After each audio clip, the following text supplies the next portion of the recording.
রিয়া ও আরাফ পুরনো বন্ধু একসময় ভালোবাসত একে অপরকে, কিন্তু যোগাযোগ হারিয়ে যায়। হঠাৎ একটি ট্রেকিং ট্যুরে তারা আবার দেখা পায়। প্রথমে অস্বস্তি, কথা হয় কম, কিন্তু পাহাড়ের পথে সময় কাটাতে কাটাতে পুরনো স্মৃতিগুলো ফিরে আসে।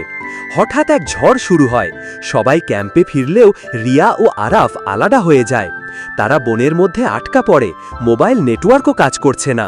বৃষ্টির মধ্যে পাহাড়ের গুহায় আশ্রয় নেয় তারা, প্রথমবার একান্তে এতটা সময়। রিয়া ভয়ে কাঁপছে, আরাফ তার কাঁধে চাদর দেয়, দুজন ধীরে ধীরে কাছাকাছি আসে।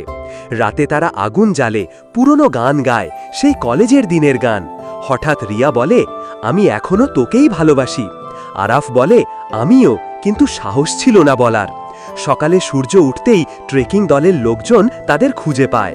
পাহাড়